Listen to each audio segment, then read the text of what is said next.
On poursuit notre super thématique, le rocher de mon âme, et je suis vraiment, vraiment heureuse parce que j'ai reçu plusieurs nouvelles des jeunes qui vivent quelque chose à travers cette thématique-là, que Dieu leur parle.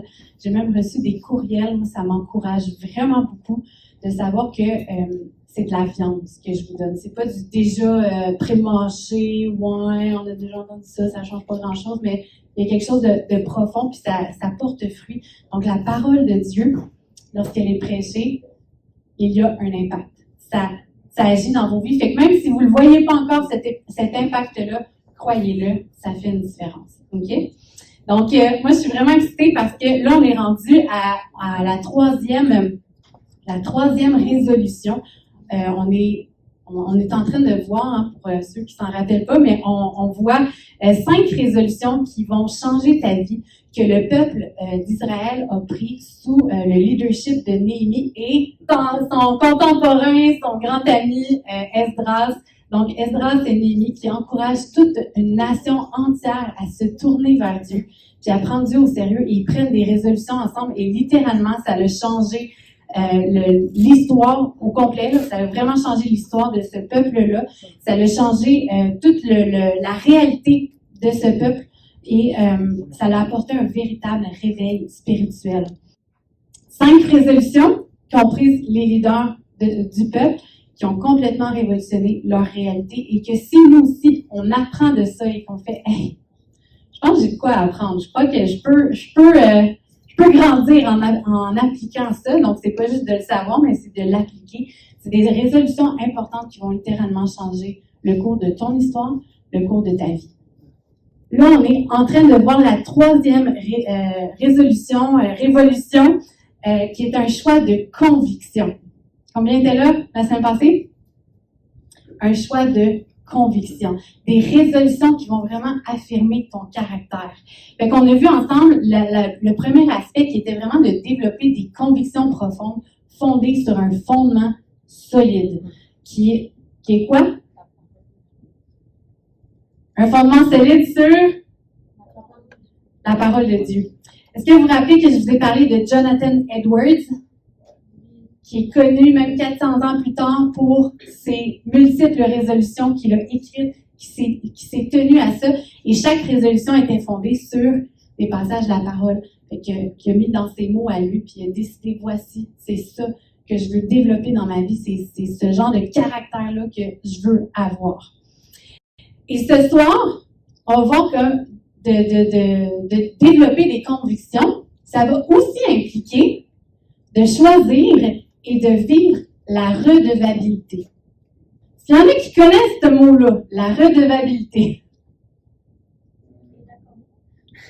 Alors, on a une seule personne, yes! Donc, ça veut dire que vous allez tous m'écouter.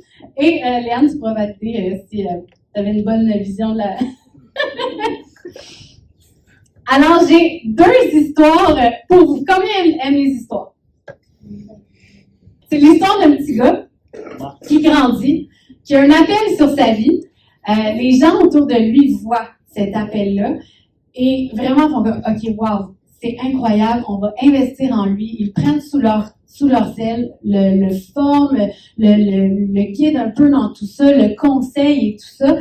Et par la suite, ce petit garçon grandit et vraiment il rentre dans cet appel-là, il s'épanouit et tout, mais là c'est comme pas suffisant. Son orgueil, l'orgueil de son cœur commence à vouloir avoir plus, à vouloir être plus grand que son maître et plus grand que ceux qui l'ont pris sous son aile. Donc il veut être plus big, en guillemets, ok? Il veut plus de pouvoir, il veut plus d'influence, mais pas pour les bonnes raisons. Là, c'est rendu pour lui. Il veut même pouvoir gérer, avoir le contrôle sur certains aspects que normalement, on ne devrait pas avoir contrôle. Et à ce moment-là, il fait un choix. Il décide de garder ça secret dans son cœur. Il en parle à personne.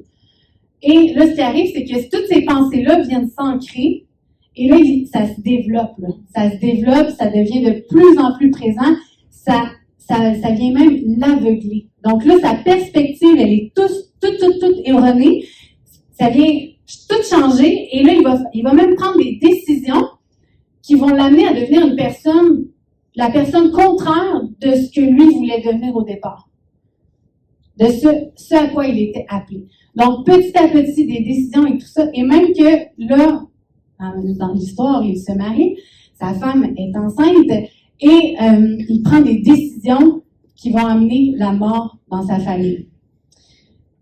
Tristesse incroyable, sa femme n'a plus de désir de vivre, la mort s'installe, elle donne naissance, mais elle meurt. Qui je parle? Hey, j'ai de la suite des idées, je parle de Anakin Skywalker! Oh my gosh! Ok, pour ceux qui ne savent pas, la guerre des étoiles, tantôt j'étais déguisée en maître Jedi. Anakin, qui a... Je sais, c'était l'astuce, tu vois, tout le monde cherchait dans la Bible, genre l'histoire de la Bible. Mais non, c'est l'image. Mais vous voyez, c'est pour vous montrer, en fait, là, que l'histoire de l'humanité n'est pas nouvelle, là. Il n'y a pas rien de nouveau sous le soleil. Le pattern est toujours le même. Toujours. Moi, en ce moment, j'ai comme un gros trip, là, puis là, c'est pour ça que je suis full Star Wars dans mon concept, là. C'est que j'ai décidé de réécouter les Star Wars tout en ordre chronologique. Puis littéralement, tu te rends compte que dans l'histoire, il y a comme 3 gros blocs majeurs, OK? Dans cette histoire-là, puis c'est vraiment la même affaire qui se reproduit. La force contre le côté obscur. Puis là, t'as en tout cas, je vais pas donner trop de détails, il y en a que je les vois, ils sont comme, il est trop intense, Star Wars, mais tu vois vraiment que c'est tout le temps le même pattern, ok? C'est tout le temps ça, c'est tout le temps le désir de plus, le désir de gouverner, le désir d'avoir le dernier mot, finalement, le désir d'être Dieu dans la galaxie. Et de ça, vous savez, les créateurs de Star Wars, là, ils n'ont pas inventé une histoire complètement de zéro. Ça vient de l'histoire de l'humanité. Notre cœur est toujours plein d'orgueil, on veut toujours plus, on veut pouvoir gérer notre propre vie, on pense être capable de tout gérer, on veut même des fois avoir le contrôle sur d'autres personnes, dans des relations et tout ça. Fait que notre cœur a besoin de Dieu. Et notre cœur a besoin aussi de ne pas être seul. Parce que lorsqu'on garde ça pour nous, c'est là que ça s'enracine, ça devient noir, ça devient obscur, et ça prend de la place, ça vient contrôler, ça change toute notre perspective. J'ai une deuxième histoire pour vous. Cette histoire-là, c'est une histoire vraie. Okay? C'est pas une histoire dans la Bible, par contre, mais c'est l'histoire de la maman de l'auteur du livre sur lequel on base cette thématique, un grand théologien. Et cette histoire, en fait, ça se passe quand lui est jeune. Lui, il a 5 frères, plus lui, donc ils sont 6. Et un jour, ils sont à la plage, ils s'amusent, tout ça. Leur mère est comme, tu sais, les pieds un peu dans l'eau, mais pas trop profond. Ils se lancent la balle et tout ça. Puis là, il arrive des vagues plus intenses. Puis sa mère perd pied en jouant, puis elle sait pas nager. Elle se ramasse dans la vague qui amène vers l'océan. Hein, vous savez qu'il y a des courants. Hein? Puis là, ça l'amène dans l'océan. Fait que là, lui qui est en train de jouer avec sa mère, il arrive, là, il essaie de la relever, il est pas capable, lui aussi, il tombe. Puis là, il essaie tout ça, là, il se met à crier. Là, il y a d'autres frères qui arrivent à la rescousse, mais là, tu sais, ils sont tous un peu éparpillés sur la plage. Fait qu'ils arrivent comme au compte-gouttes, là, tu sais. Et là, de peine et de misère, t'as le 6e frère qui réussit comme à porter sa mère au bout des bras pour la sortir de l'eau pour éviter qu'elle se noie, mais là, lui, il est en train de se noyer. Là, t'as le père qui finit par arriver. Ils réussissent de peine et de misère à sortir leur mère. Et là, ils arrivent sur la plage, ils sont tous comme... Là, ils regardent tout le monde. Il n'y a personne sur la plage sauf eux autres qui ont bougé. Là, ils sont comme... Aïe, c'est parce que... Pourquoi? Qu'est-ce que vous avez fait? Mais c'est où? Pourquoi vous n'êtes pas venus? Et là, t'as le côté égoïste des gens qui ont dit « Ouais, mais c'est parce qu'on a vu un cadavre flotter la veille au même endroit. Fait qu'on ne voulait pas risquer notre vie. » OK. Donc là, tu réalises que ça a pris 7 personnes pour sauver la maman et que personne se noie. Et là-dedans, mais t'as aussi des gens qui étaient inactifs, qui étaient, comment on dit, passifs. Ils ont regardé la scène indifférents. Il n'y a personne qui a eu l'idée d'aller chercher un sauveteur, d'aller comme go, faut faire de quoi, ou tu sais, faire une chaîne humaine, de genre, on les ramène. Il y a comme une passivité qui était là, puis c'était comme s'il regardait un film. C'est fou, là. Fait que lui, de cette histoire-là, il réalise que, premièrement, lorsque tu es seul, c'est sûr que tu vas te noyer. Parce que le jeune homme de la veille était, ils se sont renseignés après, puis ils ont appris que c'était un jeune homme, là, en santé, un super bon nageur. Fait que lui, il s'était dit, correct, là, même si c'est un courant qui amène vers l'océan, il est comme, ouais, je suis correct. Fait que, c'est risqué de rester seul, c'est risqué de se croire plus fort que ce qu'on est. Et ça prend plusieurs personnes, parfois, pour sauver des eaux, des flots du péché d'une personne. Où est-ce que je m'en vais avec ça? Savez-vous, la première cause de mort au monde? En fait, là, on va réfléchir un peu plus loin, OK? La première cause de mort au monde, c'est le péché. Le péché, c'est quoi? OK? En termes québécois, là, si j'essaie de vous simplifier la chose, le péché, c'est l'orgueil du cœur qui se croit supérieur à Dieu, qui veut prendre comme sa place, qui est indépendant de Dieu, puis qui dit, moi, j'ai pas besoin de Dieu.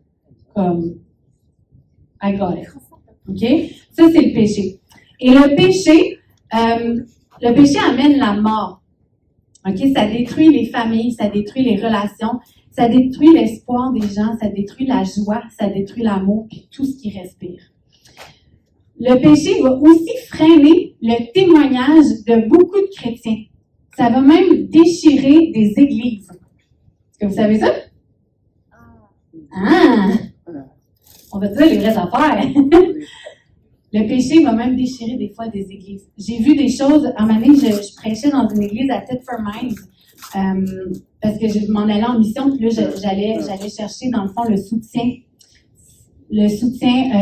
financier des églises et tout ça, puis j'arrive là, moi, je prêche, je suis genre full hype, et il y a un monsieur qui vient me voir, il veut m'inviter à aller manger, mais c'est pas le pasteur de l'église. Puis là, je dis, je sais pas, je pense que le pasteur m'avait dit qu'il voulait m'inviter avec sa femme et tout ça, aller manger au restaurant. Puis là, je vois que le pasteur, il est comme mal à l'aise et tout ça, là, il vient me voir, il dit, j'aimerais ça t'inviter et tout ça. Fait que là, je dis non, je décline l'invitation, je vais au restaurant. On se retrouve dans le même restaurant, les deux gangs. Mais là, moi, je suis là, genre, je comprends pas la dynamique, puis je suis comme, qu'est-ce qui se passe? Puis je sens une tension, je sens comme une rivalité. Je suis comme, voyons, là, on parle de gens de la même église. Et là, je découvre que le couple de cet homme-là qui m'avait approché ont décidé, eux, de se prétendre meilleurs que le pasteur en place. Donc, ils ont comme monté plusieurs personnes contre le pasteur, ils ont envoyé des lettres. La femme du pasteur me disait, j'ai pleuré pendant des semaines et des semaines, des lettres tellement méchantes et tout ça. Donc, c'est là que tu réalises, là. C'est pas parce que les gens se disent chrétiens que le péché n'a pas d'effet dans leur vie. Un chrétien, c'est quoi? C'est un pécheur qui est sauvé par la grâce de Dieu au moyen de sa foi. C'est pas parce qu'il est hot puis il est parfait puis genre, il deal avec le péché, all good. Un chrétien va tomber des fois. Puis s'il ne prend pas garde à son cœur, s'il ne prend pas garde aux convictions qu'il bâtit dans sa vie, qu'est-ce qui va arriver? Les vagues du péché, les vagues de l'orgueil, les vagues de l'indépendance face à Dieu vont amener toutes sortes de conséquences et ça va briser des familles, ça va briser même des églises. C'est fou pareil, là. Donc le péché, faut le prendre au sérieux. OK? C'est pas genre juste, ouais, c'est un petit concept, là, on entend souvent ça. C'est du real. Il y a vraiment des conséquences si on ne le prend pas au sérieux. Donc, il y a un aspect qu'on doit être conscient de ça parce qu'il freine le témoignage de beaucoup de chrétiens. Puis lorsque le chrétien décide de rester dans son orgueil puis pas avouer Comme, aïe, j'ai péché, là. Wow, j'étais allée trop loin dans mes paroles. Hey, j'ai réagi vraiment trop intensément. J'ai vraiment selfish dans mon affaire. Si tu réagis pas comme ça, que tu restes dans ton orgueil, tu es en train de briser le témoignage que Dieu veut donner à travers ta vie pour montrer l'amour de Dieu, pour montrer c'est quoi un chrétien qui est humble. Donc, des fois, on a besoin de revenir dans l'humilité, de dire « Pardonne-moi, je l'ai échappé. Je l'ai échappé, j'ai vraiment été orgueilleux, j'ai vraiment... Je sais pas, là. Ça a pas... j'ai perdu un bout, là, tu sais. » Mais après ça, c'est de prendre aussi des décisions.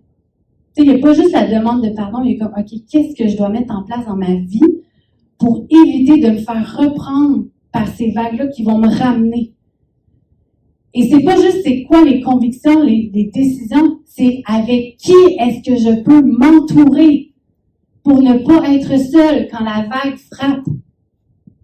Parce qu'on a besoin que d'autres nous ramènent, viennent nous ramener vers le rivage, nous ramènent à la vérité, à Jésus. Alors, dans ta vie, qui sont, entre guillemets, les 7, c'est pas un vrai chiffre, là, mais pour l'histoire, c'est qui les 7 personnes autour de toi que tu peux compter puis te dire, ouais, je pense que ces personnes-là parlent dans ma vie. Ces personnes-là, ils vont, they got my back. Si je tombe, si la vague m'emporte, ils vont me ramener, ils vont me tirer. Ils vont être capables de me lever au-dessus de l'eau un peu, là, pour m'aider. C'est ça, un des aspects de la redevabilité. Notre auteur, Philippe Vigée, a dit, en parlant du péché, les addictions du péché asservissent, son existence opprime. Donc, quand je vous dis que c'est du sérieux, le péché, vraiment, c'est ce qu'il fait. Il nous rend addictifs de certaines choses qu'on n'arrive pas à s'en sortir. On devient esclave de ça. Et l'existence du péché fait en sorte qu'il y a comme une oppression, il y a une lourdeur, il y a quelque chose qu'on ne peut pas porter seul. On ne peut pas porter ça seul. On a besoin que Jésus nous sauve, mais on a aussi besoin d'être entouré. Et trop souvent, on essaye de nager seul. On essaie de naviguer à travers les vagues, des tentations, des mensonges, puis on essaie de se justifier comme intérieurement.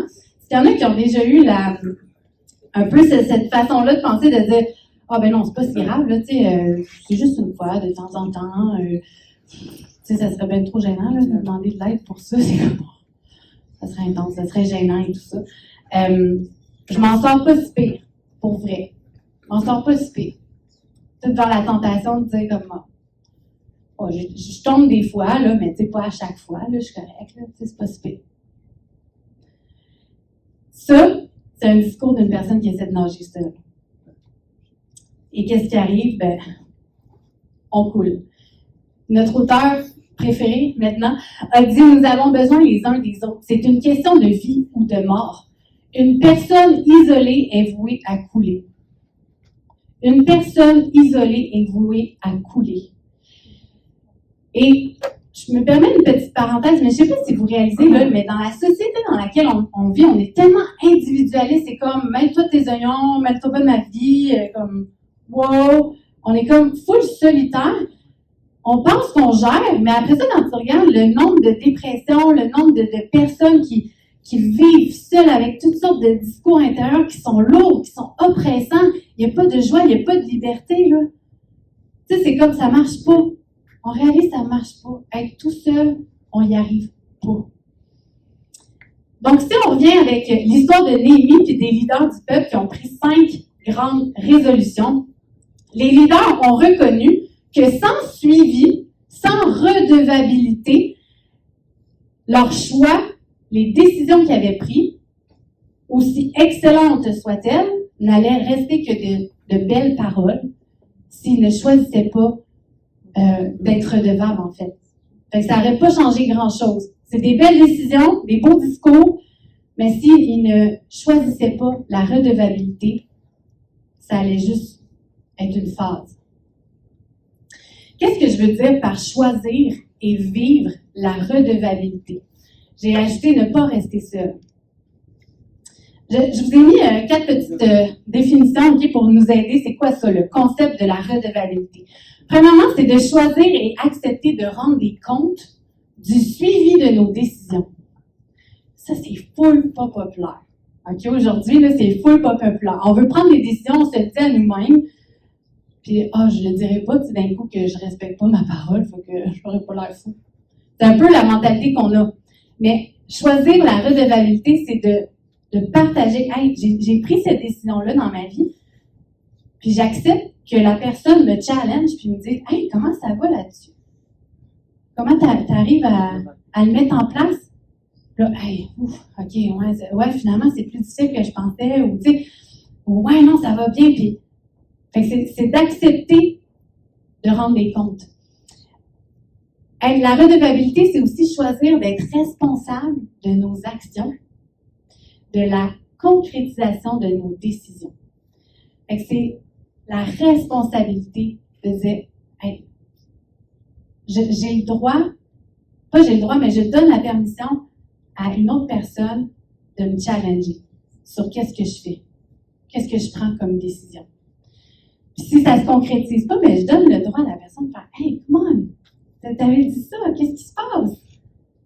Comment ça? Aide-moi à comprendre. » Puis pas pour juger, mais pour encourager, pour être présent. Puis justement que ça ne soit pas juste des décisions, des belles petites décisions comme ça. La redevabilité, c'est accepter d'être vulnérable, honnête et humble devant les autres. Ooh, that's hard. Ça demande d'être intentionnel, right? Parce que c'est pas naturel, là. C'est pas naturel de le faire, de se montrer vulnérable, honnête et humble devant les autres. La redevabilité, c'est accepter d'être challengé, d'être repris et encouragé par d'autres. Puis ça, là, on va se dire, on n'aime pas ça. Se faire dire les vraies affaires, dire, pour vrai, là, ça, c'était pas correct, genre. C'est pas selon la volonté de Dieu. C'est dangereux. C'est vraiment dangereux comme décision. Moi, je veux t'encourager. Puis de dire, je pense que tu as besoin de demander pardon à telle personne. Est-ce que vous avez des gens comme ça dans votre vie?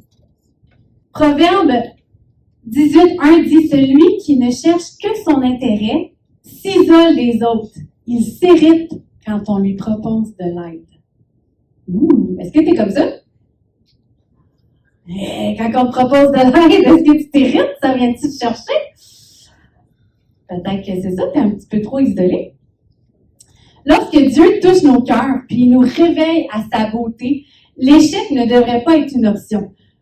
Nous sommes appelés à la sagesse de vivre ensemble une super aventure. Puis ça implique de s'entourer, comme je l'ai raconté, de personnes qui vont venir te sauver si tu perds pied et que les vagues du péché te ramassent. Lorsque nous isolons sans amis proches, sans mentor, sans église ou groupe de croissance, la JVA, by the way, là, c'est un groupe de croissance, dans lesquels nous pouvons confier des sujets spirituels de manière honnête, intentionnelle, la stagnation est quasi certaine. Ça veut dire que tu grandiras pas, là. Tu vas faire du surplace. Donc, c'est là qu'on voit l'importance de s'entourer, puis de bien s'entourer. Est-ce que, dans le fond, là, les questions à se poser, c'est est-ce que j'ai des gens dans ma vie qui connaissent c'est quoi mes buts? C'est quoi que j'aimerais développer? Est-ce qu'il y a des gens qui connaissent mes désirs face à Dieu, les choses que j'aimerais mettre en place? Est-ce qu'il y a des gens qui sont présents dans ma vie pour m'encourager dans mes réussites, mais aussi m'encourager dans mes difficultés, qui vont prier pour moi, qui vont me soutenir, qui vont m'encourager, qui vont me rappeler les vérités? Est-ce que j'ai des gens autour de moi qui vont m'étirer? M'étirer, qu'est-ce que ça veut dire? Qui vont te challenger.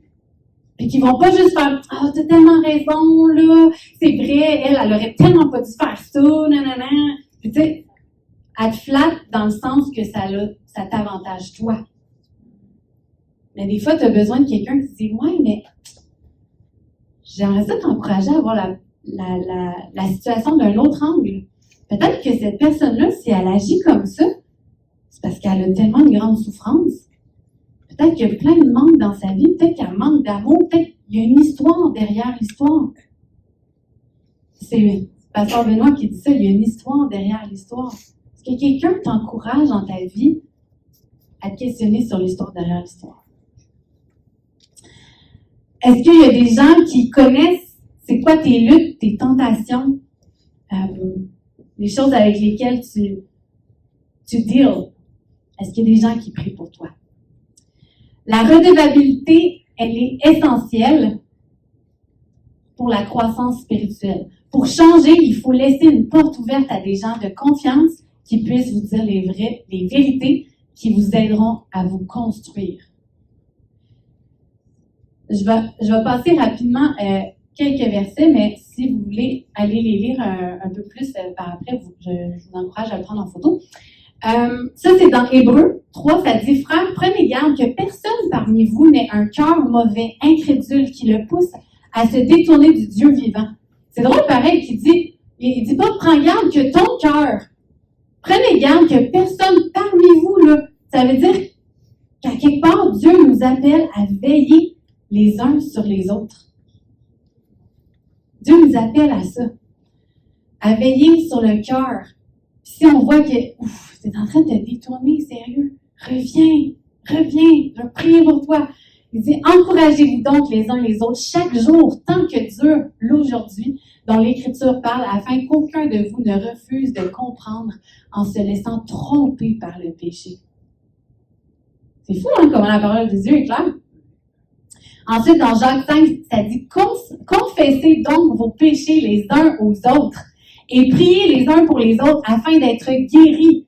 Il y a vraiment une notion de victoire que tu vas vivre seulement qu'en confessant ton péché à quelqu'un d'autre. En ayant, pas parce que l'autre personne peut te pardonner de dire « Ah oui, je te pardonne au nom de Dieu ». Ça, c'est pas ça, c'est pas ce concept-là, c'est de dire « Hey, je deal avec ça. Cette tentation-là, j'ai souvent envie de regarder de la porno, je sais pas comment dealer avec ça, j'ai de la misère, je tombe tout le temps. » Juste le fait que tu le dis à quelqu'un, que la personne t'encourage, qu'elle prie avec toi, sérieusement, là, tu vas le sentir, c'est comme, hey, non, ok, je suis pas toute seule, go. Puis il y a comme, c'est ça, il y a une notion de victoire, de guérison que tu vas pouvoir aller chercher seulement en partageant avec quelqu'un d'autre, avec la redevabilité. La prière fervente d'une personne juste a une grande efficacité. Donc, si autour de toi, tu as quelqu'un qui est juste, pas juste parce qu'elle est meilleure, mais qui marche dans la justice de Jésus et qui prie avec ferveur pour toi, je te garantis, sa prière a une grande efficacité. Moi, j'ai une personne comme ça dans ma vie, elle s'appelle Denise, c'est ma grand-maman spirituelle. J'ai quelque chose, je l'appelle, peux-tu prier pour moi là-dessus? Une femme de prière fervente. Je vous le dis, on dirait qu'elle a comme une connexion haute, comment on dit ça, comme de la fibre là, avec Dieu. Genre, Dieu, il répond tout de suite. Il y a vraiment quelque chose quand elle prie. Donc, je sais, j'ai une personne comme ça dans ma vie que je peux lui demander de prier pour moi et sa prière est efficace. Jésus adresse de nouveau la parole à la foule et dit « Je suis la lumière du monde. Celui qui me suit aura la lumière de la vie et ne marchera plus jamais dans l'obscurité. » Et il y a un aspect qu'en tant que chrétien, on est appelé à marcher dans la lumière. Si on garde des choses obscures, des choses de notre cœur, qu'on est comme « Ouais, non, ça c'est mon genre de secret. Je veux dire avec ça. » Qu'est-ce qui va arriver? Cette obscurité-là va empoisonner le reste de ton cœur. On est appelé à marcher dans la lumière. Je parle rapidement de l'amitié intentionnelle. L'amitié intentionnelle, c'est une solution à la solitude, ok, à pas rester seul. Une amitié intentionnelle, c'est quoi? C'est pas juste une amitié avec qui tu chill, avec qui t'as bien du fun, puis genre vous envoyez des snapbacks, puis c'est comme full drôle, c'est nice, puis c'est genre léger, ok? Ça, c'est une amitié. Moi, je te parle d'une amitié intentionnelle, c'est-à-dire un engagement réciproque, c'est dans les deux sens, qui va chercher le bien-être de l'autre. As-tu une amie comme ça dans ta vie qui veut vraiment ton bien-être? On voit dans la Bible David et Jonathan qui ont vécu ce genre d'amitié-là.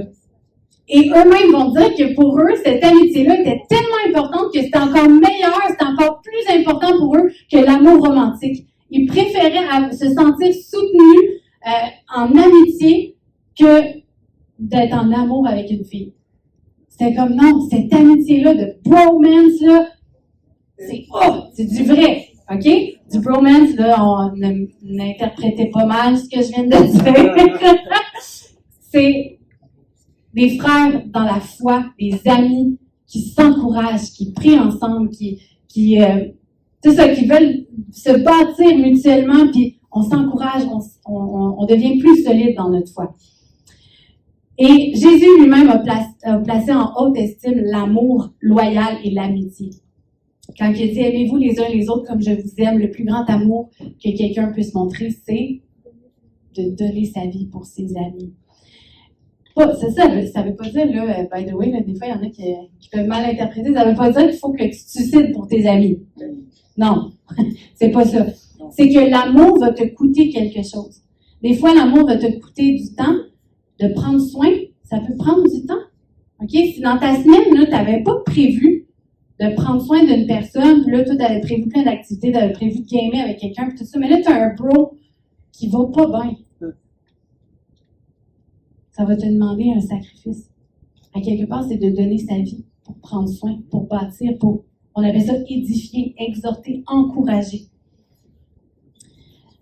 Donc, l'amour le plus pur, le plus profond, celui que Jésus prouve à la croix, un amour qui se sacrifie, est l'amour qui écarte le péché. Lorsqu'on aime profondément, qu'est-ce que ça fait quand on encourage justement à ramène-toi à Dieu, à la vérité? Ensemble, on éloigne le péché de la vie et du cœur, de nos cœurs en fait. Donc, la meilleure façon d'aimer quelqu'un, c'est de le guider, de l'encourager, de le soutenir dans son développement avec Dieu, pour que Jésus puisse prendre place encore plus en lui. Puis parfois, ça dérange l'autre. Moi, mes gars, ils vivent, OK? Mes gars, des fois, ils savent, je vais les challenger, puis là, je le sens, là, je leur dis, je te dérange, là, hein? T'aimes pas ça, hein? Pourquoi? Parce que je les challenge. Mais ils savent que je les aime. Parce que je les aime. Sinon, je ferais juste, débrouille-toi avec ton affaire. Tu subiras les conséquences. Non, l'amour qui aime va prendre soin, va chercher le meilleur. Proverbe 27, versets 5 à 6, ça dit « Mieux vaut une critique franche qu'une amitié qui ne se manifeste pas. » Tu sais, dans l'histoire tantôt, là, les gens passifs, es-tu un ami passif? Que quand tu vois ton ami, qu'est-ce que tu fais? Genre, qu'est-ce qu'il a fait? Qu'est-ce qu'il a fait? Sérieux, là? N'importe quoi. Là, t'en vas en parler à une autre amie. Mais t'as-tu vu? Sérieux, là, c'est n'importe quoi, qu'est-ce qu'elle fait? Mais tu vas même pas y en parler à elle! Tu vas même pas lui tendre la main pour la sortir de la vague, de la tentation qui l'amène, puis qui l'amène dans du n'importe quoi. Est-ce qu'on est des amis passifs? Moi, je préfère quelqu'un qui va me dire franchement la vérité que quelqu'un qui est un ami passif. Puis qui s'en fout si je m'éloigne de Dieu, puis c'est comme, bon, c'est chill. On continue à se faire des snapbacks, puis c'est drôle. Les reproches d'un ami prouvent sa loyauté. Les baisers d'un ennemi sont de trop. Quelqu'un qui va te flatter dans le sens, tu sais, qui est pas authentique, qui est comme, hey, salut, nanana, mais dans le fond, genre, il se fout de toi, puis il parle dans ton dos. C'est ton ennemi, tu comprends? Jésus a dit, aimez vos ennemis. Mais mieux vaut se tenir quand même loin, on veut pas ce genre d'amitié-là. Une petite citation que je vous ai faite. La grandeur et la profondeur d'une amitié se mesurent à la capacité d'encourager et de soutenir son prochain à s'éloigner du péché. Fait que la grandeur et la profondeur d'une amitié, là, tu devrais mesurer ça à la capacité d'encourager puis de soutenir ton ami, ou si lui, il le fait, là, à s'éloigner du péché. Est-ce que tes amis t'aident à t'éloigner du péché? Oh, là, on remet en question nos amitiés. Pour progresser dans la foi, il est indispensable de s'entourer d'amis honnêtes qui peuvent nous reprendre lorsque nous sommes dans l'erreur. Les relations intentionnelles et profondes sont au cœur du christianisme. Jésus n'a jamais voulu qu'on marche seul. Jésus n'a jamais voulu ça. C'est pour ça qu'il a voulu qu'on vive sans famille. la famille de Dieu, c'est-à-dire l'Église. C'est ça la beauté de l'Église. Et je finis avec ça. Dans notre vie, là, on a tous besoin d'un Paul, d'un Timothée et d'un Jonathan. Qu'est-ce que ça veut dire? Tu as besoin d'un Paul. Ça, c'est une personne qui a marché avant toi, qui a plus d'expérience que toi, et qui va te conseiller, qui va te guider, qui va prier pour toi, qui va te soutenir, qui va te donner des conseils de sagesse, qui va te challenger. Quelqu'un d'expérience, un Paul. As-tu quelqu'un comme ça dans ta vie? Un Timothée. Tu as besoin d'un Timothée. Un Timothée, c'est une personne dans laquelle toi, tu peux t'investir, que tu peux encourager cette personne-là, puis tu peux contribuer à son développement. Parce que Timothée était pour Paul un Timothée. C'est-à-dire que Paul investissait en Timothée. Paul a pris Timothée sous son aile et il l'a formé, il l'a épaulé, il l'a encouragé, il a investi en lui pour que Timothée puisse prendre sa place. Donc, tu as besoin d'être un grand frère et une grande sœur pour quelqu'un.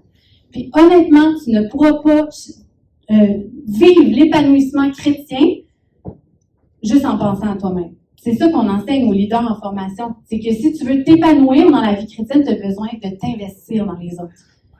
Tu as besoin d'avoir des Timothées dans ta vie. Et on a besoin d'un Jonathan. Un Jonathan, c'est quoi? C'est qui? C'est une personne avec qui on chemine côte à côte. C'est un ami de confiance avec qui on chemine ensemble, on s'encourage, on est ensemble là-dedans. Donc, dans ta vie, tu as besoin d'un Paul, d'un Timothée, d'un Jonathan. Parce qu'en plus d'être redevable avec nos amis, on a tous besoin d'être investis dans le mentorat. Ça veut dire quoi? C'est en tant que maître et apprenti. Et je finis avec un verset qu'on va prier pour ça. C'est justement Paul qui écrit à l'église de Philippe et qui dit « Frères, imitez-moi tous. Nous avons donné l'exemple. Alors fixez vos regards sur ceux qui se conduisent selon cet exemple. » Donc, à quelque part, on a tous besoin, nous, d'imiter. On a tous besoin, nous, de donner l'exemple. On a tous besoin, nous, de regarder à des gens qui ont passé avant nous puis qui montrent l'exemple. Alors, vous n'êtes pas seuls, guys. Vous n'êtes pas seuls et je veux vous encourager. Je veux vous encourager à être intentionnels dans vos relations, dans vos amitiés, dans vos conversations pour aller encore plus en profondeur quand on connecte avec les gens. Seigneur Dieu, merci pour ton Église. Seigneur Dieu, merci pour cette famille que tu nous donnes, Seigneur. Tu n'as jamais voulu qu'on marche seul dans la foi. Tu as voulu nous entourer de personnes pour nous ramener à toi, Seigneur Jésus, nous ramener à la croix, à toutes les vérités, toute la plénitude qu'il y a en toi, Jésus. Et Seigneur, je te prie qu'alors que les vagues de la tentation, les vagues du péché, les vagues du mensonge, Seigneur, vont venir dans nos vies, je te prie, Seigneur, de venir nous entourer de gens significatifs dans nos vies qui vont nous aider, qui vont nous encourager. Je te prie de nous donner un cœur humble qui va être capable d'être honnête, d'être vulnérable, de dire « Hey, j'ai besoin d'aide, j'ai besoin qu'on m'aide. » Seigneur, qu'on puisse confesser nos péchés, qu'on puisse dire hey, je lutte avec ça, j'ai de la misère avec ça, avec des gens de confiance, qu'on puisse avoir cette capacité-là de s'ouvrir, d'être vrai et de vivre la victoire, la guérison qu'il y a en toi, Seigneur Dieu. Merci, Seigneur, parce que même si le péché, les vagues du péché sont grandes, toi, Jésus, t'es encore plus grand. Et tu as vaincu le péché à la croix. Et on veut marcher dans cette victoire. On sait que chaque jour, c'est un défi. On a plein de défis qui viennent et on sait que l'ennemi veut juste nous ramener puis nous noyer. Mais Seigneur Dieu, on veut choisir la vie qu'il y a en toi, Seigneur. On veut se tourner vers toi, Seigneur. On veut dire non au péché, Seigneur. On ne veut pas être esclave du péché. Et je te prie que pour tous ceux qui sont esclaves du péché en ce moment, qui luttent avec toutes sortes de tentations, toutes sortes de désirs égoïstes dans leur cœur, Seigneur, que tu puisses venir leur faire goûter, Seigneur, à une victoire qui vient de toi, Seigneur. Que tu puisses les aider à se libérer complètement, Seigneur Dieu, de ces tentations-là, de ce péché-là dans leur vie, Seigneur Dieu. Aide-nous à vivre cette victoire. Aide-nous, Seigneur, à vivre ça ensemble, Seigneur Dieu. Merci pour cette jeunesse. Merci pour chacun des jeunes. Merci de nous faire grandir, Seigneur. En ton nom, Jésus, j'ai prié. Amen. Amen.